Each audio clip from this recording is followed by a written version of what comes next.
Welcome back. صدر P T M مولانا فضل الرحمان اسلام آباد میں نیوز کانفرنس کر رہے ہیں. آپ کو براہ راست لے چلیں گے. نہیں، اب وہ ایک مجرم قرار دیا جا رہا ہے اور یہ جماعت اب ایک فورن ایڈڈ پارٹی کے طور پر ڈکلیئر ہو چکی ہے. یہ ثابت ہو چکا ہے کہ پی ٹی آئی کو غیر ملکی فنڈنگ ہوئی ہے اور الیکشن کمیشن کا جو فیصلہ آیا ہے اس فیصلے کے روح سے بڑی صراحت کے ساتھ اب وہ صادق اور امین نہیں رہے بلکہ کذاب اور خائن بن چکے ہیں.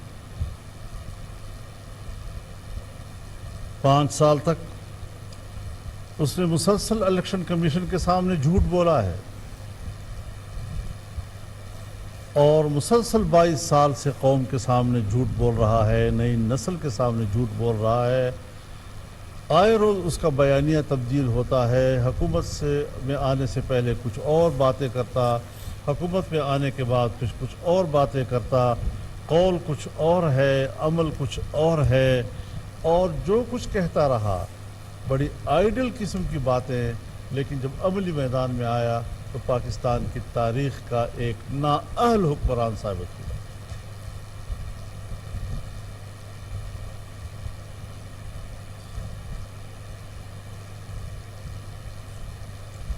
انہوں نے الیکشن کمیشن کے سامنے جھوٹے بیان حلفی، جھوٹے سرٹیفکیٹ اور ڈکلیریشن جمع کرائے. یہ آئین کی خلاف ورزی ہے اور آئین کی ایسی خلاف ورزی کہ اس سے پہلے سپریم کورٹ اور الیکشن کمیشن بہت سے لوگوں کو نااہل قرار دے چکی ہے. آج ہم اس مرحلے میں داخل ہو چکے ہیں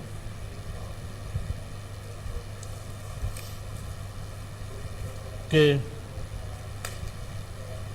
صاف نظر آ رہا ہے کہ اس نے ریاست کو اور ریاست کی عمارت کو زمین بوس کرنے کے لیے عالمی سطح پر مدد حاصل کی ہے، بلکہ یہ ایک عالمی ایجنڈے کے طور پر عالمی امداد حاصل کر کے اقتدار تک پہنچ کر پاکستان کی ریاست کو اکھاڑ پھینکنے اور ملک کے خاتمے کے لیے اس نے اقتدار حاصل کیا. ضروری امر یہ ہے کہ آج پاکستانی قوم اور ہر وہ ادارہ، ہر وہ جماعت، ہر وہ فرد جو دفاع وطن کے جذبے سے سرشار ہے اور دفاع وطن کو اپنا فریضہ سمجھتا ہے، لازم ہو گیا ہے کہ اس وقت وہ ریاست کے ساتھ کھڑے ہوں اور ریاست کی بقا اور اس کے دفاع کا فرق ادا کریں. اب کوئی دوسرا آپشن نہیں رہا ہے.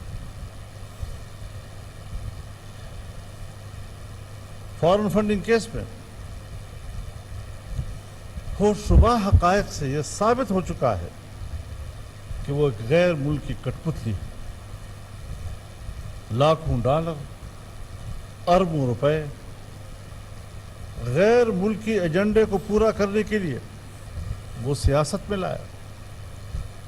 351 غیر ملکی کمپنیوں اور 34 غیر ملکی شہریوں سے غیر قانونی فنڈنگ لی گئی.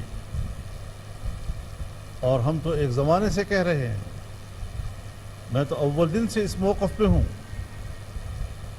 کہ اس نے اسرائیل سے بھی مدد لی ہے، اس نے ہندوستان سے بھی مدد لی ہے، اور آج جو حقائق سامنے آئے ہیں تو فنڈ دینے والے شہریوں کا تعلق اسرائیل، بھارت، امریکہ، کینیڈا، ڈنمارک اور فن لینڈ سمیت کئی ممالک کے ساتھ.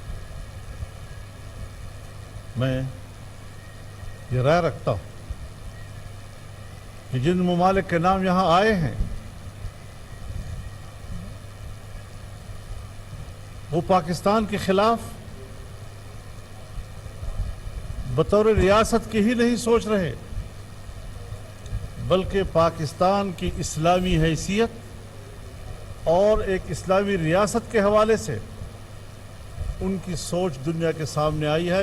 یہی ممالک ہیں کہ آج جن ممالک سے ان کو فنڈ مل رہا ہے وہ پاکستان اور پاکستانی نظریے کے بارے میں کیا سوچتے ہیں۔ لہذا پاکستان کا آئین جو ہمارے ملک کے نظریے کا تعین کرتا ہے وہ اس کے نشانے پہ ہے، اور ملک کی اس اسلامی حیثیت کا خاتمہ ان کے ایجنڈے پر تھا۔ جو ملک سامنے آ رہے ہیں ان کے اس فنڈنگ سے یہ اندازہ لگ رہا ہے کہ ان کا ایجنڈا کیا تھا اور انہوں نے اس کو کس ایجنڈے کے تحت پاکستان میں ان کیا تھا۔ 13 بینک اکاؤنٹس الیکشن کمیشن سے چھپائے، 16 بینک اکاؤنٹس انہوں نے الیکشن کمیشن سے چھپائے،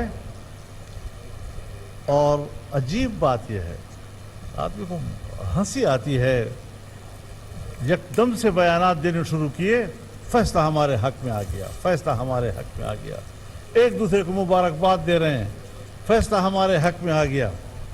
لیکن تھوڑا سا جب ہوش آیا تو آج الیکشن کمیشن کے سامنے مظاہرہ کرنے کی کوشش کر رہے ہیں کہ ہمارے خلاف آ گیا۔ بھائی تمہارا کل کیا ہوش تھا، تمہارا آج کیا ہوش ہے؟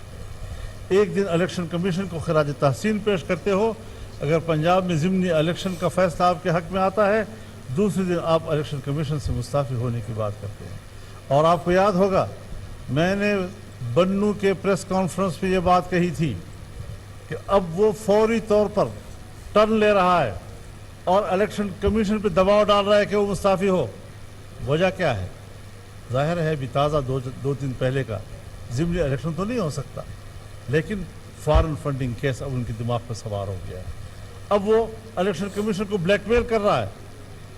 سو الیکشن کمیشن بلیک میل نہیں ہوا، اس نے فیصلہ دے دیا ہے، لیکن یہ 2013 تک کے اکاؤنٹس کا حساب کتاب ہے۔ جب ایک دفعہ 2013 تک کے اکاؤنٹس اس طرح کی چوری کے نکل آئے ہیں تو اب ہم سوچتے ہیں کہ 2013 کے بعد کا بھی حساب لیا جائے۔ ہم کوئی مدعی نہیں تھے ان کے خلاف، مدعی بھی ان کی پارٹی ہی کا ایک فاؤنڈر ممبر تھے، اکبر ایس بابر صاحب۔ انہوں نے جس استقامت کے ساتھ اپنا مقدمہ لڑا اور انہی کو سرخروئی ملی ہے۔ الیکشن کمیشن ایک ادارہ ہے، وہ ان کے حقائق کو نہیں جھٹلا سکا، ثبوت فراہم کیے ہیں تو اسٹیٹ بینک نے فراہم کیے ہیں۔ وہ ایک ادارہ ہے اور ان کی حکومت کے دوران میں کیے ہیں۔ سیکورٹی کمیٹی اگر اس نے ان کے خلاف رپورٹ دی ہے تو ان کی حکومت کے دوران میں دی ہے، ایسا بھی نہیں کہ خدا نخواستہ ان کی مخالف کسی حکومت نے ان رپورٹوں کو زبردستی نکلوا کے الیکشن کمیشن پیش کروایا۔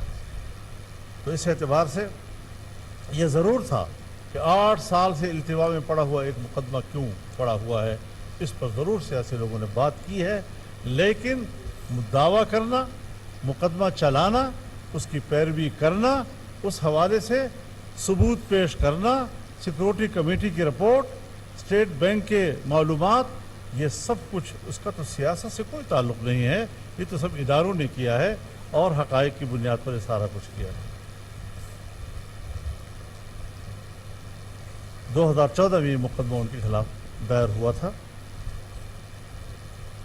اور پھر اکبر ایس بابر صاحب نے 2011 میں ہی، جیسے کہ ان کے بیانات سے ظاہر ہوتا ہے، عمران خان کو ذاتی طور پر ان تمام غیر قانونی دھندوں سے اور ان جرائم سے آگاہ کیا تھا جو ان کے بیانات کہتے ہیں۔ تو پھر اس کو یہ کہنا کہ جی مجھے تو ان چیزوں کا علم ہی نہیں تھا، یہ پھر ایک عذر لنگ ہے، بدترز گناہ ہے۔ اس قسم کا عذر وہ کیسے قوم کے سامنے پیش کر سکتا ہے کہ مجھے پتہ ہی نہیں تھا؟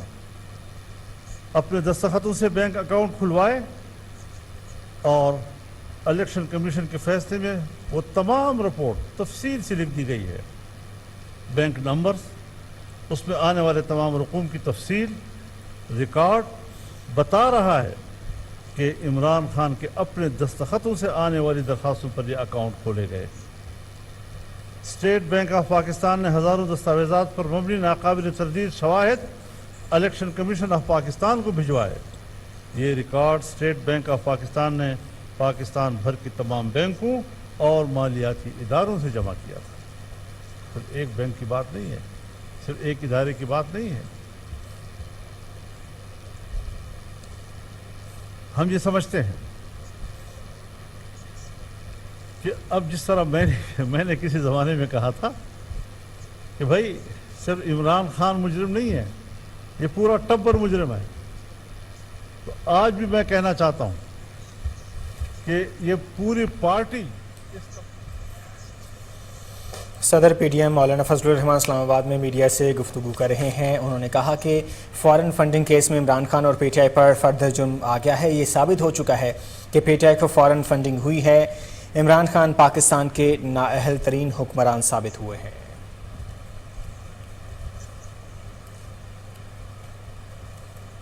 جہاں وقت ہوا ہے اذان عصر کا، اذان عصر کے بعد آپ کے بعد حاضر ہوں گے۔